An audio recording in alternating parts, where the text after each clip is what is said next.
¿Te imaginas un mundo donde el mismo oxígeno que respiramos haya sido venenoso? Pues esto ocurrió hace aproximadamente 2500 millones de años, en un evento que mató aproximadamente el 80% de toda la vida en la Tierra. Estoy hablando de la gran oxidación, te lo cuento en este video. Pongámonos en contexto, hace 2700 millones de años la única forma de vida que existía en la Tierra eran las bacterias, que se encontraban principalmente en el océano. Estas bacterias se caracterizaban por su obtención de energía, la cual conseguían de forma anóxica, es decir, no usaban oxígeno porque en ese entonces la atmósfera no tenía la cantidad que tiene ahora. Pero todo cambia cuando aparece en las ramas evolutivas las cianobacterias. Este tipo de bacterias se caracterizan por poder desarrollar la fotosíntesis bacterial, básicamente la misma fotosíntesis que conocemos de las plantas, que produce oxígeno como producto, pero en bacterias. ¿Cuál fue el problema? Que en condiciones ideales las cianobacterias se pueden replicar muy rápidamente, lo cual causa una producción de oxígeno desmedida. Esto causa tres consecuencias muy grandes a nivel planetario. En primer lugar, el oxígeno es un elemento muy reactivo, ya que suele oxidar casi todo con lo que se topa.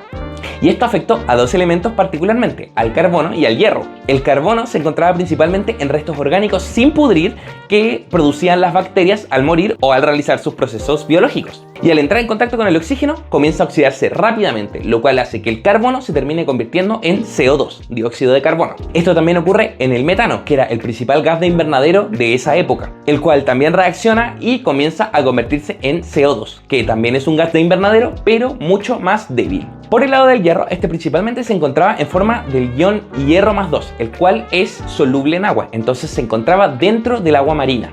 ¿Y qué pasa? Que el hierro más 2, al entrar en contacto con el oxígeno, se oxida convirtiéndose en hierro más 3, el cual no es tan soluble en agua, por lo cual comienza a salir del líquido y a precipitar hacia el fondo marino. Y gracias a esto es que se forman estas rocas de acá, que se llaman BIF o Banded Iron Formations. En español, formaciones de hierro bandeado, las cuales son el 60% de las reservas mundiales de hierro que tenemos disponibles hoy en día. Volviendo a las consecuencias, la segunda más grande es una muerte masiva de los organismos anóxicos. Esto porque el oxígeno, al oxidar prácticamente todo, necesita que los seres vivos tengan algún tipo de protección para poder proteger sus funciones vitales. Entonces las bacterias anóxicas, al no contar con esto, particularmente sufrieron el ataque del oxígeno hacia su material genético, el ADN, lo cual dificulta que pudieran realizar sus funciones vitales y reproducirse. De hecho, se estima que por culpa del oxígeno murió aproximadamente el 80% de la diversidad bacteriana que había en ese entonces. Esto es solo una hipótesis, ya que las bacterias dejan muy poco rastro en el registro fósil, por lo cual saber a ciencia cierta si esto ocurrió tan masivamente o no es bastante difícil.